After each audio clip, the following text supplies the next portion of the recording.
네, 여러분 편하게 잘 쉬셨습니까? 2월 7일, 벌써 금요일이네요. 금요일 데일리 TV 뉴스 브리핑 시작하겠습니다.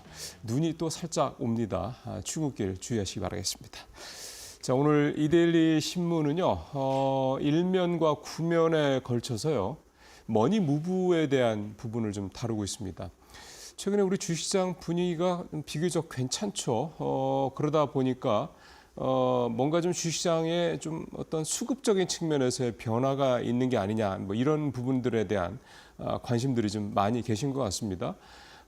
특히 최근에 이제 외국인이나 이제 기관들이 사실 뭐 연이어서 뭐 계속 대규모로 순매수한다 뭐 이런 느낌은 아니죠, 아직은. 근데 어쨌든 예전처럼 작년 뭐 하반기 때처럼 그렇게 뭐 외국인이 뭐 2, 30일 이렇게 연속으로 순매도 하거나 뭐 이런 분위기는 또 좀 아닌 것 같습니다. 그렇기 때문에 수급적인 부분들이 아직 눈에 띄게 명확하게 확실하게 분명하게 뭐 이런 것까지는 아닌데 좀 뭐가 좀 변하려나라는 그런 느낌을 주는 그런 모습들이 좀 나타나고 있는데 이제 그런 부분들에 대한 오늘 좀 근거가 되지 않을까 그런 내용들이 될 것 같습니다. 첫 번째는 예금 2% 이자 받아서 어디에 쓰나? 그쵸. 지금 이제 한국은행이 계속 금리를 인하할 기조니까 당연히 예금 금리는 뭐 더 떨어질 수밖에 없을 겁니다. 그래서 주식 또 코인행 열차 탄다. 이게 이제 기본적으로 이제 이 위험 자산에 대한 부분, 그러니까 워낙에 예금리가 낮다 보면 이 안전 자산이라고는 하지만 사실 좀 재미가 없죠. 그러다 보니까 적어도 예금 이자보다는 2배 정도, 3배, 2배, 3배 이상의 수익을 줄 수 있는 뭔가 이런 상품을 찾게 되는데. 물론 이제 그게 이제 MMF라든가 이제 고객 MMF 같은 거라든가 CMA 같은 이런 부분이 될 수 있겠는데 이제 그것도 역시 사실은 수익률이 별로 높지 않다 보니까 좀 재미가 없습니다. 그래서 이제 조금 더 위험 자산에 대한 관심이 높아지는데 주식과 이제 코인 쪽으로 자금이 좀 가고 있다 이런 얘기인데요. 실제로 표를 보면은요. 국내 5개 시중은행 정기예금 추이를 좀 한번 보죠. 작년 10월에 11조까지 예금이 늘어나던 게 줄어들기 시작하더니 작년 12월에 무려 21조가 줄었고요. 그다음에 지난달에도 5조 원 가까이 줄었습니다. 그러니까 작년 12월, 1월 그러니까 2달 사이에 은행 정기예금에서 무려 26조 원에 가까운 돈이 빠져나갔다 이런 얘기가 좀 되는 거죠. 여기에 투기 투자 대기성 지금이 요구불 예금도 역시 3조 원 정도가 줄었습니다. 그러니까 일단은 그냥 은행에 보통 그냥 넣어놓는 뭐 예금 이자라든 이런 부분에 대한 기대 없이 그냥 넣어놓는 쪽에서의 자금이 빠져나와서 지금 어디로 가고 있느냐? 일단은 주식시장하고 가상자산 쪽으로 가고 있다는 건데요. 최근 4일 기준으로 투자자 예탁금, 공인예탁금이 57조 7천억 원 정도를 기록을 했는데 이게 최근 2주간에 6조 원 정도가 좀 늘어난 거고요. 또 미국 주식 거래 대금도 우리 돈으로 97조 원이니까 12월 한 달 동안에 물론 1월 달은 아직 통계가 안 나왔습니다만 미국 주식 투자도 굉장히 좀 늘고 있다 이런 얘기가 되는 거죠. 결국 이 서학개미들이 이제 미국 쪽으로 자금을 많이 가져오고 있다는 얘기가 되는 거고 가상자산 거래소 하루 거래 대금이 25조 원이나 된다고 그러네요. 그러니까 이쪽에도 돈이 좀 많이 들어가고 있다 이렇게 좀 봐야 되는 겁니다. 자, 일단은 향후 방향성 뭐 여러분도 충분히 아시겠지만은 한국은행이 금리를 계속 내릴 가능성이 좀 높습니다. 우리 좀 내수 상황이라든가 전반적인 상황들을 좀 고려할 때요. 그러다 보니까 어쨌든 이 이자가 낮은 사실상 거의 뭐 수익률이 좀 제로에 가까운 이런 어떤 상품들, 특히 이제 지금 실질금리 물가를 감안하면 실질금리가 거의 만원 수준이기 때문에 이런 걸 감안했을 때 어쨌든 이 국내 이 자금들은 어쨌든 조금 더 위험자산 쪽으로 계속해서 이동할 가능성이 높다. 만약에 이런 상태에서 우리 주식시장이 조금 본격적인 반등을 보여준다 그러면 주식시장의 자금 이동이 더 가팔라질 수도 있다. 이렇게 긍정적인 기대도 좀 한번 가져보겠습니다. 오늘 두 번째 기사는 이제 대왕고래 얘기를 좀 해야 되겠습니다. 일장 춘몽 대왕고래 정부 경제성 부족하다 이렇게 밝혔습니다. 원래 대왕고래 시추 관련된 결과는 뭐 기사에 따라서 뭐 좀 이렇게 좀 엇갈리긴 합니다만 빠르면 3월 그러니까 다음 달 정도였고 보통 한 4월, 5월 정도 얘기가 이렇게 나와 있었습니다. 그러니까 정부에서도 뭐 공식적으로 뭐 5월에 밝히겠다, 4월에 밝히겠다 이렇게 얘기했던 건 아니고 뭐 약간 좀 두루뭉실하게 4월 뭐 이런 식으로 얘기를 했기 때문에 아직도 뭐 짧아도 한 달, 길면 두세 달 정도의 발표 그 기간이 좀 남았는데 전격적으로 발표를 어제 했습니다. 내용은 없다죠. 일트면 이제 이게 굉장히 좀 기대가 부풀려졌다 이렇게 결론을 내릴 수밖에 없습니다. 어제 정부에서 얘기한 거는 대왕고래 탐사 시추에서 유의미한 가스를 발견하지는 못했다. 이렇게 얘기를 했습니다. 내용 없다는 얘기죠. 한마디로 얘기하면. 근데 여기다 뭐 굳이 덧붙여서 뭐 전반적인 석유 시스템 구조는 양호한 걸 확인했다. 지질학적 관점에서 봤을 때 6개 유망 구조도 가능성이 있다는 판단을 하고 있다. 사실은 이제 뒷북인데 별 의미가 없는 현재로서는 그런 내용이라고 좀 볼 수가 있겠습니다. 뭐 추가 시추도 좀 하겠다라는 건데 좀 예산 없죠. 그래서 석유공사가 이를테면 이제 회사채를 발행을 해서 또는 투자를 받아서 하겠다고 얘기하는데 1차에서 이렇게까지 뭐 무의미한 내용이 나왔는데 과연 투자를 받을 수 있겠느냐 이런 얘기도 좀 나올 수 있겠고 정부에서 과연 또 예산을 뭐 다시 배정을 할 수 있겠냐 이런 얘기도 분명히 해볼 수가 있기 때문에 사실 어제 산업부의 이 발표는 굉장히 약간 부끄러운 듯한 모습을 보이면서 발표가 됐습니다. 자, 그럼 왜 이렇게 제가 말씀을 드리냐?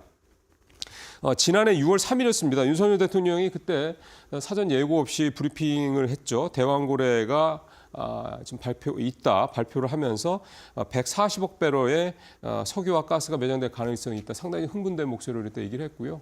그 이후에 있었던 기자회견에서 안덕근 지금도 이제 장관을 하고 있습니다만 이분은 삼성전자의 시총 5배의 어떤 그런 매장량이 갖고 있을 것으로 추정된다 등등등 굉장히 이제 국민들한테 바람을 많이 넣었습니다. 그때 정치적 상황이 이런 것들이 뭔가 필요했을 때이기도 했습니다.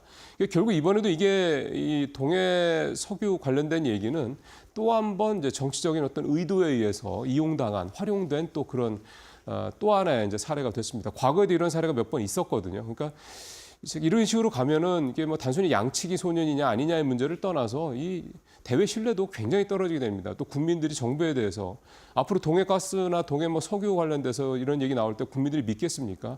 또 장난치네 이렇게 생각을 하죠. 너무 좀 쉽게 정부나 관료나 또 정치인들이 이 부분을 생각을 하는데요.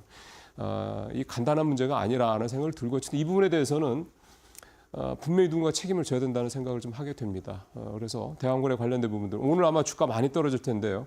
이 주가 떨어졌다는 손실을 누가 책임질 겁니까? 이런 부분들 반드시 나중에 규명이 좀 돼야 되지 않겠냐 생각이 좀 듭니다. 자, 세 번째 얘기는 이제 산업계 얘기를 오늘 두 가지 준비했는데요.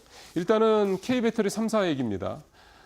이미 사실 기사화가 됐기 때문에 잘 알고 계시겠습니다만 3사가 첫 동반 적자 작년 4분기 기준으로 기록을 했고요. LG 엔솔, 삼성 SDI에서 SK 온도 이제 4분기 적자를 이제 기록했다 발표를 했습니다. 표가 좀 나오죠. 적자 규모가 SK온이 제일 크죠. 매출 규모는 LG에너솔루션이 6조 4천억 대로 제일 많긴 한데 어쨌든 적자가 계속 나고 있고 또 적자가 여기에다가 미국의 이제 AMPC 그 부분까지 가하면 사실은 적자 규모는 더 클 수밖에 없습니다. 그 부분은 사실 저기에서 좀 빠져 있는 부분이기도 하고. 이제 만약에 여기서 이제 트럼프 정부가 AMPC라든가 IL 관련된 이런 부분들에서 이제 그동안에 어떤 지원해주던 부분들을 만약 줄인다거나 또 되게 까다롭게 한다든가 이런 문제가 발생하면 2차 전지들 상당히 좀 더 업계들 힘들 수 있습니다. 이런 부분들도 있고요. 근데 이제 또 좋은 좀 긍정적인 거 좀 기대를 좀 해볼 만한 것들을 생각해 본다면 이제 전기차 판매가 유럽도 그렇고 미국도 올해 좀 전기차 판매가 좀 늘어날 것 같다 이런 전망들이 좀 현재 업계에서 나오고 있습니다. 그러면 어쨌든 수요가 늘어난다는 얘기가 되니까 수요가 늘어나게 되면 배터리도 늘어나고 배터리에 이제 만들기에 필요한 소재들도 늘어나고 이런 식의 선순환 고리가 만들 수 있는 여지도 또 있다 이렇게 볼 수도 있는 거죠. 물론 이 부분에 너무 좀 방점을 두기에는 아직은 불확실성이 좀 크다라는 게 좀 아쉬운 부분이기도 하고요. 이렇게 어쨌든 앞으로의 상황이 이렇게 선명하게 긍정적이고 낙관적인 부분들이 이렇게 많지 않다 보니까 일단 배터리 3사는 버티기 전략에 좀 들어가서요. 일단 공장 가동 좀 준비되고 있는 거 최대한 연기하고 그다음에 신규 투자도 일단은 좀 최소화하고 이렇게 해서 당분간 뭔가 좀 업황이 호전될 때까지 버티기 전략으로 가겠다 이런 어떤 전반적인 그런 전략들을 좀 내놓고 있습니다. 자, 오늘 마지막으로 이제 정기선의 뚝심통이다. 정기선은 이제 H현대 부회장이죠. 그래서 H현대 어제 실적 발표를 했는데 조선, 전력 부분 다 정말 실적이 좋았습니다. 그래서 그룹의 이제 지주사인 HD현대 실적 상당히 좋다. 이제 이 내용이 되겠습니다. 아마 작년부터 따지자면 그룹사로 기준으로 봤을 때 가장 지금 잘 나가는 그룹이 HD현대그룹하고 한화그룹이 아닌가 싶죠.